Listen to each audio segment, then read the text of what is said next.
Welcome back to Love Sport, Late Shift with me, your host, Patrick Christie's. Do give us a call, 0208 70 20 558. I do genuinely want to hear from you, even at this late hour on a Wednesday, and you can tweet us at Love Sport Radio. Now, I am joined on the line by Tony Gosling, who's an investigative journalist. It comes after a story that we're delving into now, which is about Digital Secretary Matt Hancock. You may remember him from creating that rather creepy app that he did himself. He's unveiled plans for online safety laws that will tackle cyberbullying, child exploitation, extremism, and other, and this is where it gets a bit tricky for me, other legal and illegal harms.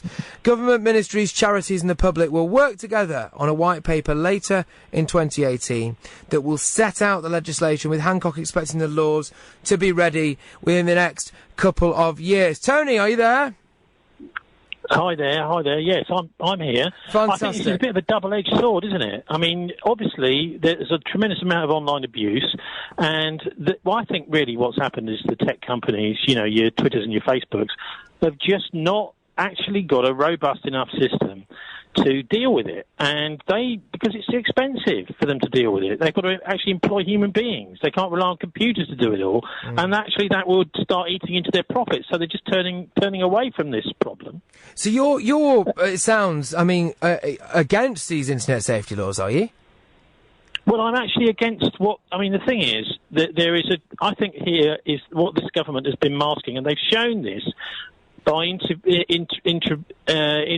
its charter, right? Yeah. Because this is actually enabling the state, the government, you know, which is, yes, it's elected, but actually most of the top civil servants, the secret services, aren't. They're what you would call the permanent government. And this charter, I think it shows what their agenda is, that they actually want to use the internet to snoop on as well. So that's what bothers me most about this legislation. He's talking about something which sounds like a no-brainer, it sounds like a good idea, but when they start to push around these big tech companies, they will be, I think, actually starting to intervene in the way they're operating, not necessarily in the way we want, but also to start to set, because my personal experience is that I'm a freelance, I do a lot of investigations in places where the mainstream media don't like. Good on you for doing that as well, well done. Well, I think, you know, they're areas of government, in certain areas of government, that with the BBC, people like this actually do fear to tread. So I look into some of these things. I've done a lot of work on the 7/7 London bombings, for example, which, I mean, we don't need to go into the detail of it, but suffice to say that there hasn't been a public inquiry into that.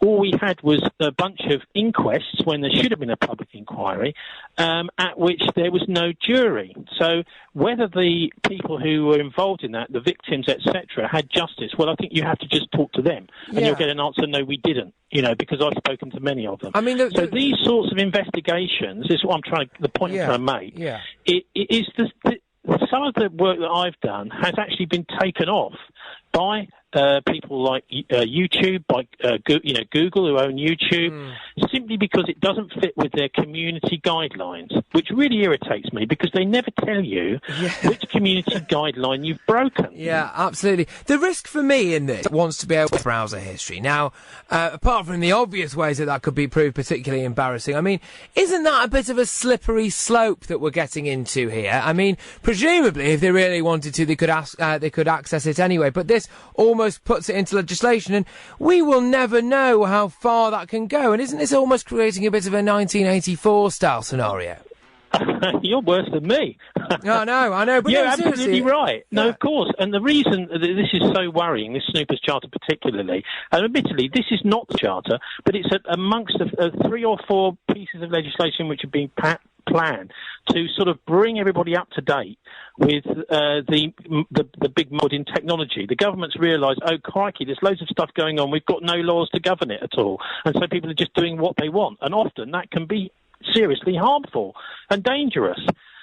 So, I mean, the fact of the Snooper's Charter is all they've done is they've brought into law what the GCHQ and the security services have been doing illegally for years. So, you know, there would be another way of dealing with all that, and that is to actually send the police into GCHQ and say, well, that actually was illegal. We're going to have to interview you about that and possibly charge you with offences. Effectively, that's what these are effectively hacking offences that they've been doing. But it might say, so here's your browsing history. But just imagine if you're an MP and someone gets hold of your browsing history. Exactly. They might sell it to an opposing newspaper. They might send it to an opposing party. We regularly hear leaks, don't we? We regularly hear leaks from the civil service and things like that about very sensitive government documents. Now, what's to say that they can't do it with this and run some kind of smear campaign against an MP? Or not even just that, if they could access a high-flying professional or something. Surely this does leave people quite vulnerable. Well, look, if I had... shall we say, Theresa May's browsing history, right? You'd be bored to death. You'd be bored to death. I could sell if I was a ruthless person. I could sell that. The other problem, of course, is lawyers who are involved in court cases. So if you could sell the browsing history of a lawyer who's involved in a court case to the opposing party in the court case and say, oh, he's been looking at this, he's been looking into all that, so that's the sort of arguments he's likely to use in court. None of this comes under the Snoopers Charter. That's one of the major problems, and of course for journalists as well. We don't want the people we're investigating to know we're investigating them. Big corporations, banks, etc. And there are enough crooks out there who are prepared to sell this information. I'm afraid we can't. What we're saying is, we have to say is, do you trust the government? Yeah, and I think it's healthy for people to say, actually, no. We need to have, proper judicial process involved. So, in other words, so the courts can say to the government, go and find this person's piece of information, because we've got a reason to believe, tell a judge, we've got a reason to believe. The problem is they're starting to look into everybody and build up a massive profile on the entire population. Yeah, and I think it's risky, because once you introduce powers like this and give powers like this to the government, you can't then take them back, and it does actually become a consideration of, well, is this the first step of, maybe something more serious going on? But look, stay on the line with me, because I've got lots more to go into this with you. You're listening to the Love Sport Late Shift with me, Patrick Christie. Warzone, just like my rear end after spicy food. West Ham, Charlton, Spurs, QPR, Arsenal, Fulham, Crystal Palace, Brentford, Chelsea, Millwall, Watford, AFC Wimbledon, non-league. Whichever is your team, we've got it covered. The Fan Show back tomorrow night from 7 with 7otv.com on Love Sport. This is the Love Sport Late Shift with me, Patrick Christie. Do give us a call, 0208 70 25 58, or tweet us at Love Sport Radio. I have got Tony Gosling on the line. We are talking about this story that's just broken about internet safety laws. The government basically, as it would seem, wants to increase their powers to be able to make the online way safer place. Now, one of the things they want to do, Tony, is make age checks more prevalent on, on all the obvious sites, but on maybe even various things that say you're 18 rated movies and stuff like that. But at the minute, you just have to tick a box, don't you? It just says, yes, I'm over 18. I mean, what can they really do to make that any more strict, do you think? Well, I think it's impossible, don't you? Well, yeah, I don't think it is feasible to, the internet is so anonymous that anybody can just go onto a website and have a look. And by saying is that I think I should be able to look at this. It doesn't really have any proper age check on it, which, actually maybe we should be making the internet a fairly, sort of something which you opt into and you prove that you're over a certain age to move into another part of the internet, possibly. That's one, one potential way of doing this.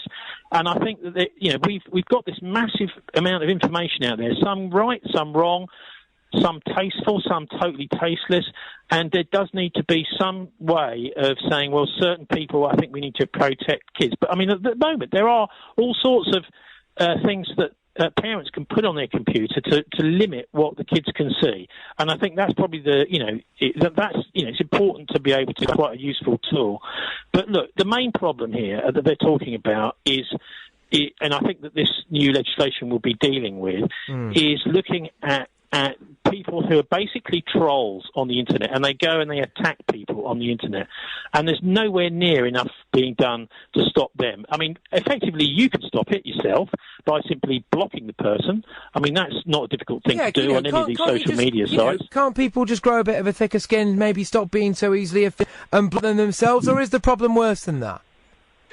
I think the times when these are organised groups that are almost gang stalking in the internet, where you get sort of 30 or 40 or more people turn up and start attacking somebody verbally and being abusive, those people should, and aren't always, but they should be losing their accounts. They should be losing any kind of account associated with their email addresses and that sort of thing. But at the end of the day, this all needs to be somewhere transparently done, because internet companies themselves can abuse these processes by banning people they shouldn't be banning.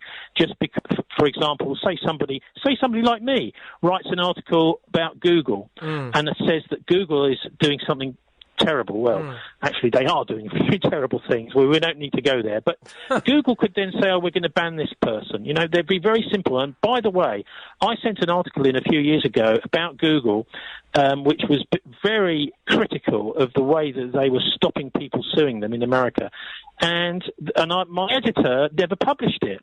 And so I got back to the editor on the Tuesday, the week after. I said, didn't you like the article? She said, what article? And it was because I'd sent it to a Google Gmail address, her Google Gmail address. She never got the article. That's a bit weird, isn't it? And I think to myself, well, Google obviously had a look at this, and they just deleted it from her inbox. Gosh, she checked her spam box and everything. It wasn't there. So I sent it to her work email, and she got it straight away, and it was published the next day. It is all a bit now. In terms of this, where I can see this working, right, is we all know that encryption is a thing. So on, for example, WhatsApp messages are encrypted. It is widely used by terrorists, actually, to converse with each other. Yeah. It's very, very widely used. So that's how they get a lot of their communications out there. Now, the idea for me... Look, I don't believe that. Sorry to interrupt you, but I don't think terrorists hardly use the internet at all. I don't think they do. I think this is a bit of a myth that the terrorists use the internet. They don't want to be traced. They will speak, in an alleyway or in a pub, face to face, and do their dirty work well away from any communications. Well, I think there's been a lot of cases of people, for example, in Syria and in places like that have been conversing to try and radicalise people over here and get them abroad. So I think they are doing that. But I think it's being used to recruit people, yes, but not necessarily by who we think, by all sorts of shadow intelligence agencies, possibly the Russians, possibly the Americans, using these things to try and gain intelligence. But anyway, sorry, I'm interrupting. No. Well, look, I was just going to make the point of these encrypted things. Surely, maybe there is some merit in de-encrypting them, just because, if it's encrypted and people that are using it know it's secret, know it's the government should be stepping in to de-encrypt, if that's even a word, these kind of things. But you know what the principle here is? Whoever wants to decrypt somebody's email or whatever and snoop on them, whichever government agency it is, they have to go to a judge and they have to say, look, we believe this person is a criminal, a terrorist, a crook, and here's why. And the judge can then sign a warrant for them to do that surveillance. And I see absolutely no problem why they shouldn't just be able to do that. It's a very simple thing. They could even do it. They could even do it online through the courts. They can do it within a matter of hours or minutes if they needed to. But we can't have this mass surveillance of everybody. This is leading down a very dangerous totalitarian route that George Orwell warned us about. And actually, if you think about it, it's what happened in Nazi Germany in the run-up to the Second World War, is the Gestapo were going around taking loads of details on everyone, and people were just giving them their details. They had no idea what was coming, what with the Holocaust, the roundup of the Jews, and all this sort of thing. So gathering these massive amounts of information on people can be used actually against the population, which are our government really going to do that? I mean, is that really where we're heading there? Would our government, our British government, Theresa May there in 10 Downing Street, is she seriously plotting to build all this information against us and create this kind of totalitarian state? Personally, I don't see Theresa May as some kind of Hitler figure, actually. But Who knows who's going to come along in the future? Nobody knows. And I think we've just got to make sure that the checks and balances are in there so that if someone does come along and decides they want to abuse the power in this country, whoever they might be, whether they be an elected person who we see on the TV or whether they be people in the security services, the security agencies, working, God forbid, with terrorists or who, those are the people that we need to make sure that everybody that gets put under surveillance, that there's a good reason for it. We cannot have a whole population under surveillance. Otherwise, 1984 becomes inevitable. Gosh, it's worrying stuff. Now, I've got a couple more questions to ask you. Can I just ask first, are you going to be all right to stay on the line for a little bit longer than expected? Because this has been fascinating stuff. Or are you in a desperate rush? No, it's okay, that's fine. Fantastic. Right, I'm going to delve into one thing here that, for me, the obvious standout with this is that police resources are very, very stretched at the moment. Now, we all know that. Now, realistically, have police got the time under this legislation to be sat there, sifting through my internet history, claiming investigating every element of online bullying and abuse, really? I mean, could they not be better spent tackling knife crime or something like that? Definitely. But the thing is, there's a place for both. And I think actually the best sort of journalism and the best sort of policing is done actually out on the streets, talking to people, gathering human intelligence. This is why we have things like the anti-terrorist hotline. I only wish that the MI5 would actually use the anti-terrorist hotline, because almost all of the attackers, and certainly the three main key people in the last year's terrorist attacks, had already been reported to MI5 using the anti-terrorist hotline. So I think we've got, a pretty useless security service over here, and that's one of the reasons that I'm so sceptical about this whole mass surveillance business. I think that if we had good people who are able to identify and stop terrorist attacks when they're being reported in by the public, etc. But I mean, at the end of the day, I'd like to see more actually out on the streets. I don't think you can do a proper job of policing the country sitting behind a desk, and I think most police would agree with that. They would much rather spend more time out than sitting behind a computer screen. Yeah, I mean, Mike, another concern that I've got with this is that there are hackers out there. Yeah, there's loads of hackers. We know that. People have actually managed to get into, like, the Pentagon and stuff like that. People have managed to do all sorts. Now, if the government is in possession of all of our data, all of our personal data, etc., etc., surely that's at risk, then, of some kind of hacker getting involved and just leaking it, aren't they? They're going to leave it on a train, aren't they? On a portable hard drive or on a memory stick. This is quite feasible. They went through a whole spate of this about 10 years ago. Is large amounts of government secret data being left on memory sticks on trains and on laptops. Yeah, there was someone left a dossier, didn't they, on a train not so long ago, marked top secret. And you see people coming out of Downing Street sometimes with their file turned the wrong way around, with all the have your cake and eat it Brexit thing being one of the most recent ones that was absolutely ridiculous, wasn't it? I mean, to me, it just seems like, you've got the potential now for people who are much more skilled. You're Julian Assange of this world, perhaps, people that are much more skilled with a computer, someone like Rain Man with a laptop, to be able to go and access all this personal information from people and pass it on. Look, Julian Assange is doing, I think, an amazing job, really. And what he is an online sleuth. So he's going round on the internet and he's actually going through great big long boring documents that we wouldn't bother to go through, many of us, and finding the key facts in there and crystallising them out and throwing them in the faces of the criminals who are in the Western society now. They're not all talked of as criminals. They've not all been taken to court. Some of them have been within the government structures of one sort or another. In other words, they've been involved in things like cover-ups, that kind of thing. So, I mean, he's done an amazing job, and it's not surprising that people have tried to shut him down. He's effectively the most radical publisher in the world.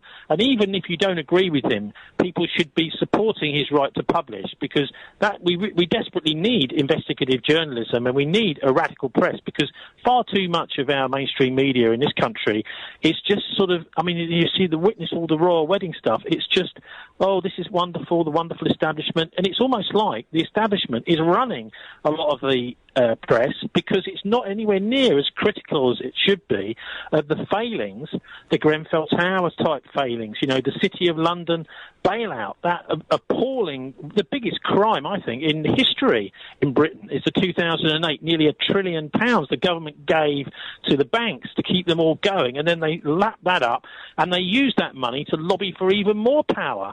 So these sorts of things, I think, people like Assange have been doing a great job in actually naming the names and shaming people, even if we still don't have the power, it seems, to arrest some of these blue blood bankers and take them to the cleaners and get them into jail, which I think some of them definitely deserve to be, particularly those who've been involved in the terrorist financing and money laundering, like HSBC, people like this who've had cases against them in America, but they seem to manage to get away with it here in Britain. Well, it's interesting, isn't it? And I mean, I like you, Tony, you're not a man that sits on the fence. I mean, the only good thing about, there is a good thing, potentially, I'm intrigued to see what you make of this, that could come from this, is that companies that don't adhere to whatever these new rules may be on bullying and things like that could get fined 4% of their global turnover. Now, when you're talking about companies like Facebook and Google, goodness knows, pick your figure. I don't have a calculator with a screen big enough to put that number on it.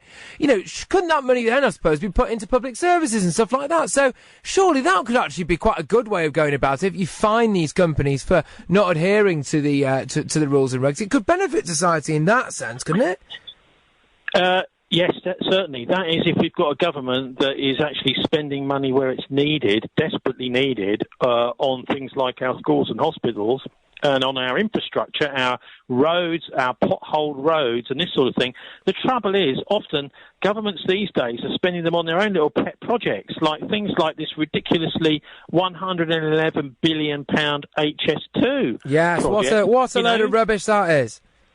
Thank you. I'm glad you agree with me. I actually know a guy. He's a former Swiss banker, and he actually worked on financing railways when he was in Switzerland. And when I told him that the quotes, the estimate a couple of months ago for HS2, the real cost, because these things always spiral after they get started. Of course they have. They've got people working supposedly round the clock on full-time wages, doing HS2. And what have they been doing for the last couple of years? The thing hasn't been built. It's nowhere near being built. Well, the idea is to make everyone think that the project is still viable and is still going. I don't think personally that it will happen. But anyway, when I told him the estimate for this railway was 111 billion, he just laughed in my face. He said, for that, you could build a railway around the world, he said, for that. And these people are basically fleecing us, using a supine government that hasn't got the backbone to stand up to the people who are just literally stealing as much as they can from the public purse. And I think that's one of the main problems, is that there's a tremendous amount of contracts let by the government. I mean, we're just where I am here and talking to you from Bristol, down the road we've got this Hinkley Point C power station that they're talking about building here. Now, that is going to be apparently financed by Chinese money. But yeah, it's always a bit the only risky, trouble is the electricity from it is going to cost more than double all of the rest of the electricity plants in the country, and they think that this is a viable option. Well, I don't even think it will happen, Well, maybe not, but look, just staying on topic now, and I want to, very quickly, because I am going to leave you in peace soon, but just very quickly, talk to me a bit about the dark web, because those people that don't know, you can basically buy guns, drugs, all sorts of people, probably, on the dark web. I mean, if the government starts going into legitimate news, online sites and getting into people's data, surely that just drives people to more illegal elements of the illegal, dark, shady corners of the internet, doesn't it?